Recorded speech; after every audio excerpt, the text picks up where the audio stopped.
Olá a todos, bem-vindos ao meu canal. Regresso então para mais um vídeo sobre a disciplina de Matemática do 8º ano, este no tema das dízimas infinitas, periódicas e não periódicas.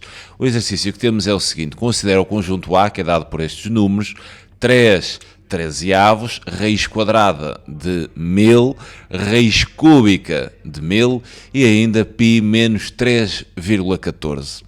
Questão 6.1 indica os elementos do conjunto A que podem ser representados por dízimas infinitas, mas não periódicas.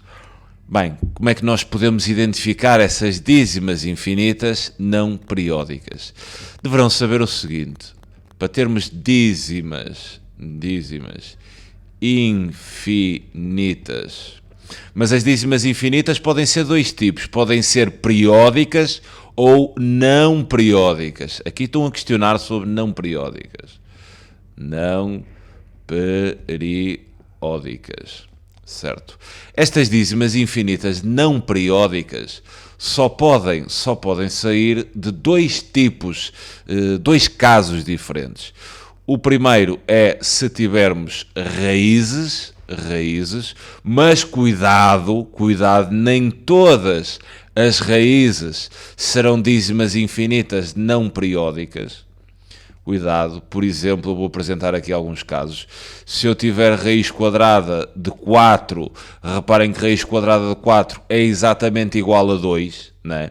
E 2 não é uma dízima infinita não periódica, então cuidado, esta raiz de 4 não seria uma dízima infinita não periódica. Não quer dizer que não tenha parte decimal, eu poderia ter, por exemplo, raiz quadrada de 0,25 e raiz quadrada de 0,25 era exatamente igual a 0,5, o que também não seria uma dízima infinita não periódica, porque teríamos uma dízima, ok, mas finita. Cuidado, estes casos assim não são infinitas, não são dízimas infinitas não periódicas. Aqui teremos um número até inteiro, racional também, natural. Aqui teríamos um número racional. Cuidado. Agora, quais são então os casos em que temos raízes em que dão dízimas infinitas não periódicas? É, por exemplo, se tivermos a raiz quadrada de 2, não é? Se tivermos a raiz quadrada de 2, isto daria 1, e depois daria uma série de números infinitos, ou seja, sem fim, daí ser infinita, e a questão de ser não periódica. Quer dizer que esses números eram completamente aleatórios. Não existiria um conjunto de números que seria repetido constantemente ao longo da dízima. Ok? Isso é que são dízimas infinitas, ou seja, parte decimal interminável, e não periódica. Nessa dízima infinita não existe um conjunto de números que se repete sempre, constantemente ao longo da dízima. Isso é que seria infinita não periódica. Pode vir então de raiz quadrada de 2, raiz cúbica de 2, estaríamos perante a mesma situação. Raízes, mas nem todas, cuidado. E também estas dízimas infinitas não periódicas podem vir de π ou cálculos relacionados com π.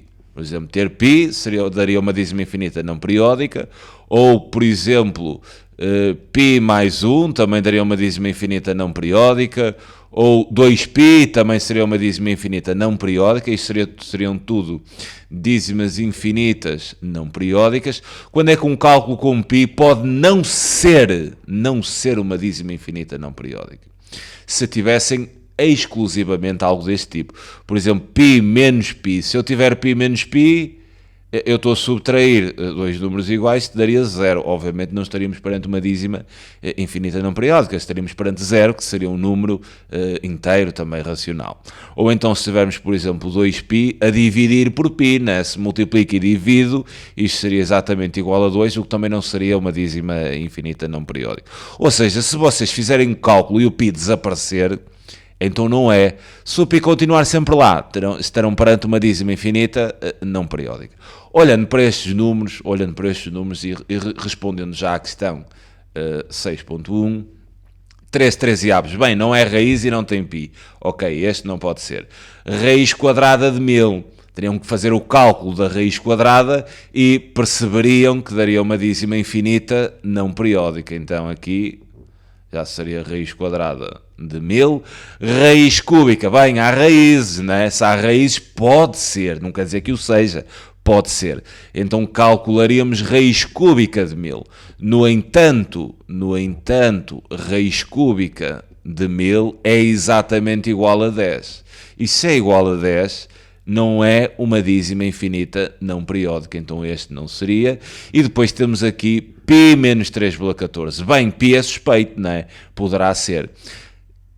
Cuidado, é que vocês às vezes têm a ideia que o π é igual a 3,14. Bem, isto não é verdade. O π não é igual a 3,14. O π pode ser aproximadamente 3,14, mas não é 3,14, 16, blá blá blá, é uma dízima infinita não periódica. Então qual era? Então eu terei aqui uma dízima infinita não periódica. Tenho π menos, mas não estou a subtrair π, porque o π não é 3,14, ou seja, esta subtração não vai dar zero. Cuidado, não dá zero, dá 0, e depois teremos uma dízima infinita não periódica. Então este caso também seria. Ou seja, do conjunto A dízimas infinitas não periódicas, teríamos raiz quadrada de 1000 e π menos 3,14 e teríamos então a questão 6.1 resolvida.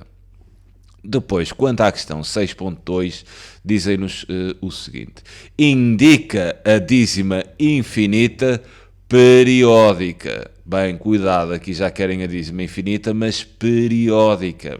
E vocês terão que saber que estas dízimas infinitas periódicas terão de vir forçosamente de frações, ok? Terão que vir de frações, ou então se tivéssemos um número já ali no conjunto A dado sobre esta designação, quer dizer, 2 e depois estes parênteses, o que implicaria que fosse 2,33333 e então teríamos aí uma dízima infinita periódica. Não tendo este tipo de números, assim com a vírgula já na parte decimal, a indicar que estamos perante a dízima infinita periódica, não temos isso, então a única hipótese é procurarmos uma fração. E olhando para o conjunto A, a única fração que temos é 3 13avos.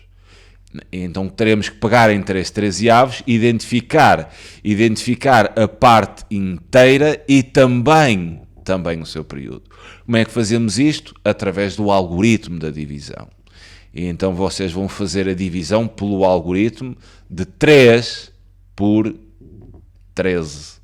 Ok? Vão ter que, para terem uma fração, identificar a parte inteira, o período e essas coisas todas, terão que fazer o algoritmo da divisão. E vão fazer a divisão, não é? 3, como é mais pequeno do que 13, ok? Vou meter 3,0, vou pensar em 30 e vou já colocar aqui 0, e agora vou fazer a mesma divisão, quer dizer, qual é o número que vezes 13 fica mais próximo de 30? Seria 2. 2 vezes 13 dá 26, para 30 vão 4. Colocaria mais um 0, né? Introduzia ali, pensaria em 40. O que é que vezes 13 fica mais próximo de 40? 3. 3 vezes 13 dá 39. Para 40 vai 1. Baixava então um 0, mas cuidado, é que 10 é mais pequeno do que 13. Então teria que baixar ainda outro 0, mas para baixar outro 0 vou ter que meter ali também 0. E agora pensaria em 100, o que é que vezes 13 fico mais próximo de 100?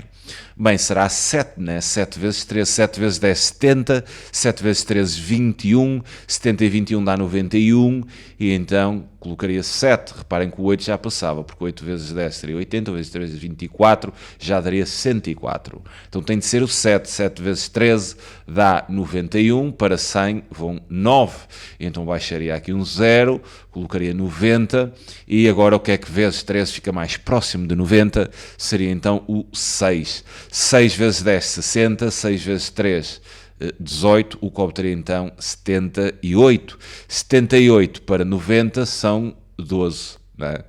12. Baixa então mais um 0, 120. Bem, 120, quantas vezes é que o 13 cabe em 120? Talvez 9. 9 vezes 10 dá 90, 9 vezes 3, 27, 90 e 27 dá 117, que é ficar ali próximo de 120.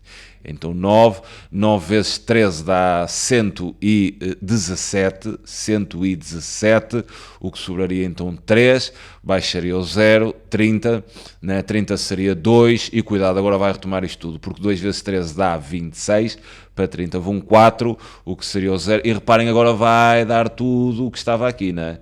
Isto está de continuar agora infinitamente. Quer dizer, se teria 40, a seguir vinha 3, depois sobraria 100 e então vinha 0, depois 7, depois 6, depois 9. Quer dizer, isto está de repetir agora isto infinitamente. Ou seja, este conjunto de números, até aqui, 2, 3, 0, 7, 6, 9, agora há de aparecer sempre repetido, e este será o nosso período, sendo então o período na dízima infinita aquele conjunto mínimo de números que se vai repetindo infinitamente, ok? Então como é que nós vamos escrever isto? Podemos então dizer que 13 aves será exatamente igual a 0, identificamos o período, 2, 3, 0, 7, 6, 9, e colocamos então o período entre parênteses. E agora eles pediam-nos que identificássemos a parte inteira e também o período. Não é só dizer parte inteira, como podemos visualizar, é 0, né? É 0. E o período é 2, 3, 0, 7, 6, 9. Podiam também questionar sobre o comprimento do período. E o comprimento é a quantidade de algarismos que compõem esse período. Seria 1, 2, 3, 4, 5, 6. Né? O comprimento do período seria 6. No entanto, aqui não pedem, obviamente não vamos responder a isso. E desta forma tem então o exercício resolvido. Fico-me então por aqui. É sempre um prazer enorme poder ajudar. Um grande abraço a todos. Tchauzinho.